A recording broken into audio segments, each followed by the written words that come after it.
Hey guys, in this video, I wanted to show you the components of the Thames and Kosmos CHEM C3000 experiment kit, or as they say, advanced chemistry set. This one is ranged for ages 12 and up, and it has over 333 experiments that can be conducted. Some experiments actually progress into another experiment by adding various elements to the base experiment, and then others are standalone.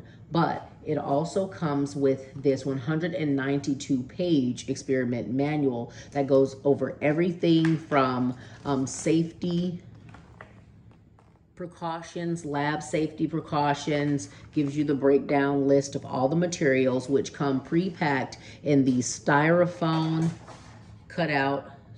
So once you're done perform an experiment, you can put your pieces back in their exact position. You don't have to remember where anything goes because the manual has everything numbered with pictures and the names of it here. And then the manual also includes different instructions for the experiments, as well as why they are relevant, how they're used in real life applicable situations. So here is experiment 1 and 2. You do this at experiment 1, and then at step 2, you're going to perform one additional step. Like I said, some of them are progressive and some are just standalone experiments. I also like that you're experiencing a plethora of different types of chemistry. So we're going to do everything from talking about particles to dealing with oxygen and hydrogen peroxide, dealing with acids, with fats, soaps, and laundry detergents, alcohol to esters, carbonic acid, carbonate. So you have a variety of different things that you're going to touch on, and they're separated by those topics. All right, but let's get into the actual kit content because I don't want to make this longer than it has to be. So first things first, I've constructed this stand back here. And so I'm going to walk through all the pieces and I'll just point to the different components that actually construct the completed test tube stand there. So first you're going to get these 2 pipettes, and we use these to extract liquids and then drop them into another solution. We have a rubber stopper without a hole, and that's going to be this gray stopper right here. If we pick it up, we see there's no hole on the end of it or on the top of it. So that's just a regular rubber stopper without a hole. Then there is a rubber stopper with a hole. Now we're going to see 2 of those. One comes in the first styrofoam and one comes in the other. And so we see this rubber stopper right here with a hole, and then there's one next to it that actually has a glass tube coming out of it, right? Then we're going to have a cork stopper with a hole. And so progress over here, and we see on top of our flask, there's the cork stopper with a hole. There's an angled tube running into that. We have our test tube brush. This is the test tube brush. It has soft fibers at the end, bristles here, and then this little twisted end that we can clean our test tubes with. So if I had this tube here, I would just get in there, clean that, clean that, clean that, clean that, clean that. All right, let's put him back in there. Up next, we have our test tube holder. So let's pivot on over here. And the test tube holder is going to be that gray holder that we see down there.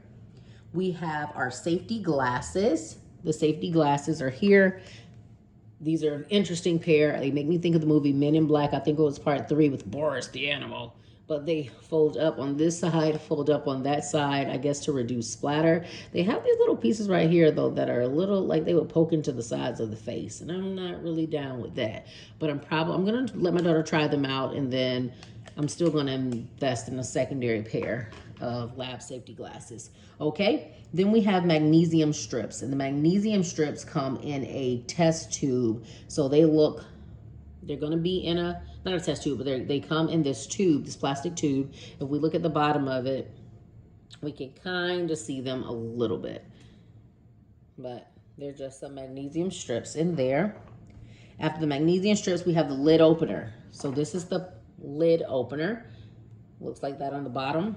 And you would take one of the tubes, you'd slide it in there, and when you twist, you can open it to get the contents out.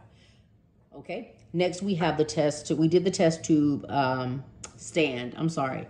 The test tube stand, the test tube holder, my apologies, is this that looks like a laundry clip back in the day if you had a clothesline, but it's holding the test tube. So that's the test tube holder, and then the gray one is the test tube stand. So I apologize for that.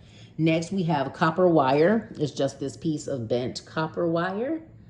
You can, of course, buy rolls of copper wire if you would like. We have our clip for a 9-volt square battery. That's this piece here. That's what it looks like on the back. And then it has this end to it with 2 ends, one black, one red. We have the funnel. That's going to be this little buddy right here. We have 2 large graduated beakers, and by large, they mean these 125 milliliter beaker cups. They go up to 125 milliliters or 4 ounces there. And these are the lids that come with them, the blue lids. Okay.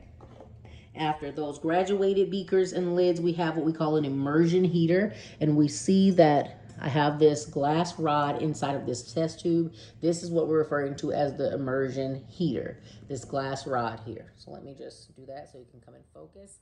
And then if we were doing something like when we're boiling water, we will put that down in there, heat the bottom of it with some water, never heat an empty glass tube, right? Then we have an angled tube. And so our angled tube is going to be, we see these 2 here. One of them will be inside of styrofoam box 1. The other will be inside styrofoam box 2, but they come at a perfect 90-degree angle. All right. Then we have our pointed glass tube, and that is going to be this little baby here.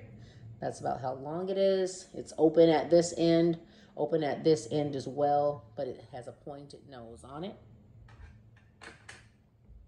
All right, now we're going to get in some of the chemical elements. So let's pivot on over here.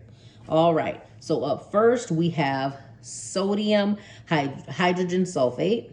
We have calcium hydroxide. We have potassium hexacyanoferrate. We have sodium carbonate. We have ammonium chloride. We have potassium permanganate, which I look forward to using that one because there's a cool experiment to make fire with that one. There we have sulfur. We have copper, which I love copper because it's my favorite color, blue. We have copper, which is blue. And then we have some litmus powder. We have the litmus powder there. All right. Then we'll swing back over this side. Now, we have test tubes, but they're divided between the 2 styrofoams. So in the first styrofoam, you're going to have 5 of the glass test tubes. 1, 2, 3, 4, 5. And then you'll have the remainder in the second styrofoam. And in that one, you're going to have, I believe it's going to be 2 additional test tubes. Yeah. So we have 1, 2, 3, 4, 5, plus 2 more for a total of 7. Right? Then we have our vial for the litmus solution. So with that litmus powder that is over here, this one, you're going to make a solution with it. And when you've made that solution, it will go into this pre-labeled bottle, and it has a lid that has a little spout on it. It's the only one of the lids that has this. So you know if you see that, that goes with the litmus powder or with the litmus solution. Okay. Then we have our safety cap for our dropper. So that's what I just put on top of that. And a double-headed measuring spoon. And it has that head. Swip it around. It has that small head. That's about the length of it. All right. So let's keep going. We have the tripod stand. So the tripod stand is constructed of the following parts. Let me just bring that up just a little so you can see all of it. All right, so the first thing is the tripod pipe. This is the large tube that comes down the center. Then we have the tripod collar. This is the collar here. With this collar, it comes all together and you have to kind of twist this little piece, this piece, and this piece apart and then construct them. So what do I mean by construct them? Well, this little lever right here comes off separately, but it allows this to go up and down, and then you lock it by pushing it down like that. But it all comes together, and then you just have to twist the plastic pieces apart. They're all connected to this little thing. So you twist one off that side, twist one off that side, and then you just put it together like that. And you put that little piece in the top of the pipe, right? We have the tripod base. This is going to be this gray piece down here. Let me move those.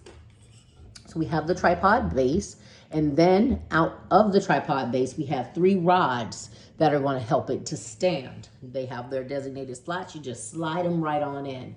Then we have our alcohol burner. Let me take this apart here. We have the alcohol burner, which comes with the base, where we'll put denatured alcohol in here to actually burn a flame out of the top to heat up our flask.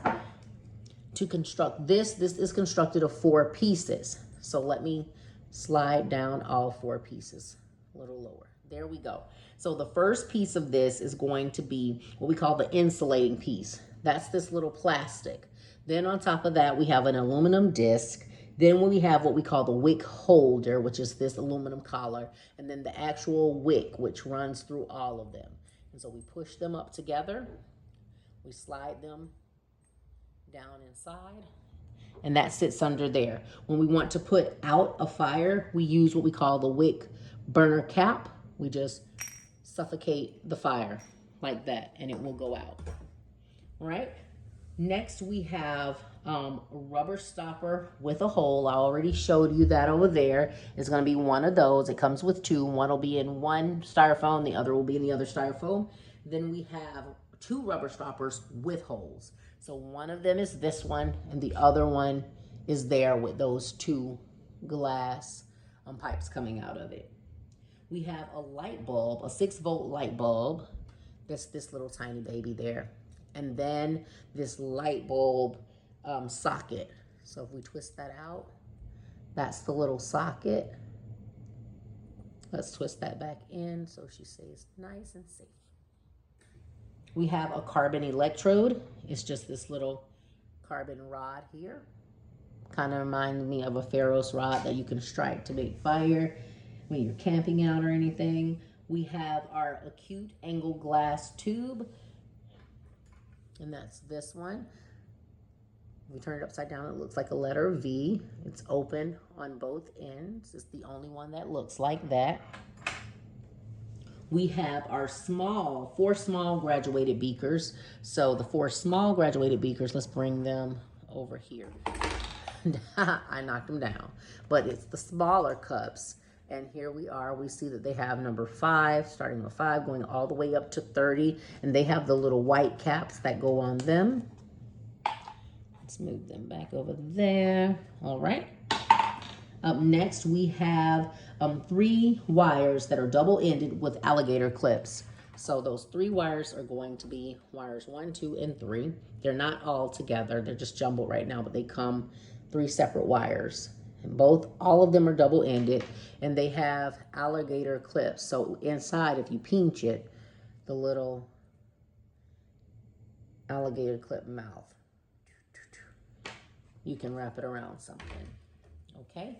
You can put it on the end of one of the sheets, like this copper sheet here, and then put that inside of a solution and see the reaction, okay? And speaking of which, we have a copper sheet and we have a zinc sheet, and that shows you the size difference in the 2. There's my hand. Okay, we have a bag that has a silicone hose coupler, meaning it can put 2 hoses together, and it has some little tiny glass balls. Let me see if I can get them to kind of drop down lower in the bag, but that's the coupler and the 2 little glass beads.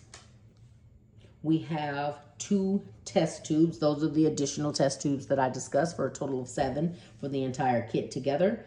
We have a plastic syringe. This plastic syringe reminds me of the syringes that come with cough medicine for babies. This one goes up to 24 milliliters. And as we see at the top, instead of this nozzle, this little outlet being in the center, it's off to the side. Okay. Then we have our other chemical solutions. So we have activated charcoal, which is a staple in my house for colds, flu, and things like that. We have ammonium iron. We have iron fillings if you want to do anything with magnets.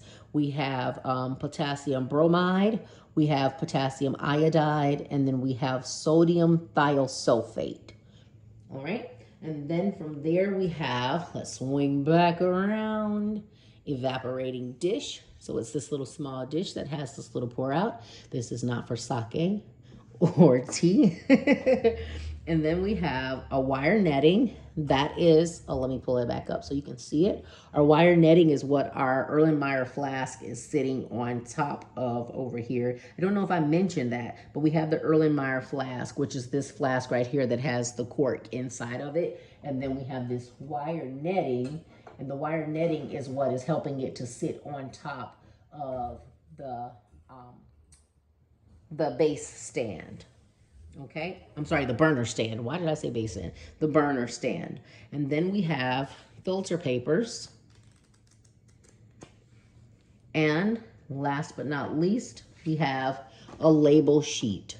And this label sheet is used with these amber bottles over here. With the amber bottles, as we said, we have a 50 milliliter, we have 3 100 milliliters, and then we have the 10 milliliter for silver nitrate. And so with each one of these, when we put the solutions inside, you'll just peel off a label and put it on the corresponding bottle. So it has, it lets you know what's in it, but it also lets you know the safety precautions to take, the safety information. So I hope that this gives you a thorough view of what all comes in this kit. I do intend to record my daughter and I performing some of the experiments with the contents of this kit and that are in the book. So if you'd like to see those, please subscribe to the channel and stay tuned. Thanks for watching.